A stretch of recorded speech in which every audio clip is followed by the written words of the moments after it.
Essa é a história de uma arte marcial. Uma arte que nasceu em campos de batalha, lá na antiguidade. É uma história sobre resiliência, sobre honra e sobre um espírito que simplesmente se recusou a ser apagado. Esta é a grande história do Taekwondo. Antes da gente mergulhar de cabeça nessa jornada, um pedido rápido. Se essa história te tocar de alguma forma, o apoio de seguir e compartilhar faz uma diferença enorme para a gente continuar. Fica aqui o nosso muito obrigado.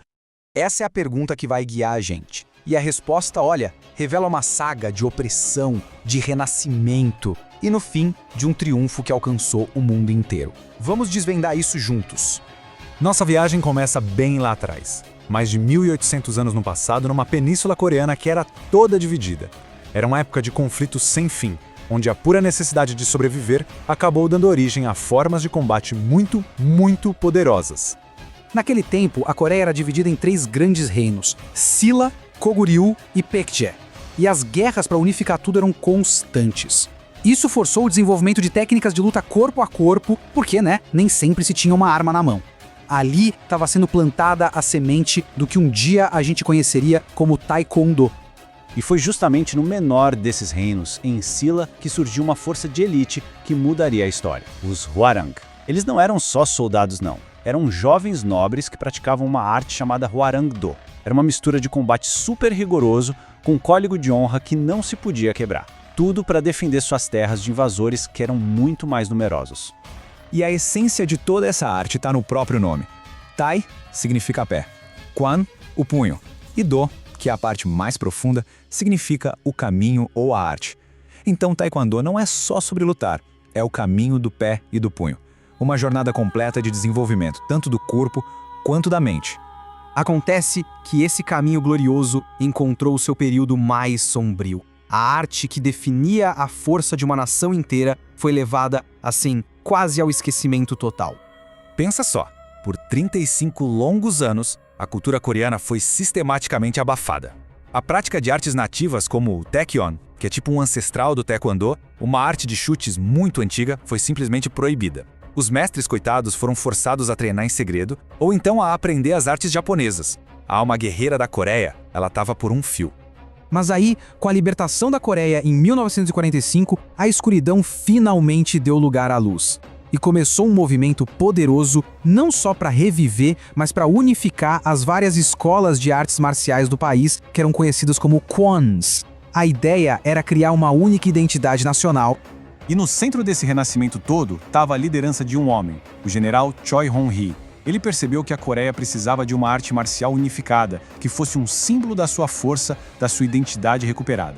Com essa visão, ele juntou os mestres de todas as Kwons com uma missão única e muito poderosa: criar a arte marcial nacional da Coreia. E foi em 1955, depois de uma assembleia que foi histórica, juntando mestres, historiadores e líderes, que o general Choi propôs oficialmente o nome que hoje ecoa pelo mundo todo. Ali nascia o Taekwondo. Uma arte nova, sim, mas com raízes antigas e um espírito totalmente renovado, nacionalista. Com um nome e uma identidade unificada, o Taekwondo estava pronto para o próximo passo: conquistar o mundo. A jornada de arte nacional para um verdadeiro fenômeno global estava só começando. E a expansão foi metódica e incrivelmente rápida. O primeiro passo foi em 1961, com a KTA consolidando a unificação dentro de casa. Só 12 anos depois, em 73, a Federação Mundial foi criada para levar o Taekwondo para o planeta. E aí, o auge, a validação final. No ano 2000, em Sydney, o Taekwondo estreou como esporte olímpico oficial. Aquela arte antiga dos guerreiros Hwarang estava finalmente no maior palco do esporte mundial. Mas para a gente entender de verdade o Taekwondo, a gente precisa olhar para além dos chutes e dos golpes espetaculares. Lá no coração da arte existe uma filosofia muito profunda que serve para moldar o caráter. Estes aqui são os 5 pilares ensinados em todo o Dojang, que são os locais de treino. Eles formam não só lutadores, mas seres humanos melhores. Primeiro, a cortesia, para tratar todo mundo com respeito. A integridade, para ser honesto e justo. A perseverança, para nunca desistir, não importa o tamanho do obstáculo. O autocontrole, para dominar as próprias emoções e ações. E por fim, o espírito indomável, que é a coragem para enfrentar qualquer desafio, de pé e sem medo. E essa citação, ela resume perfeitamente o objetivo final. O Taekwondo vira uma ferramenta para a vida.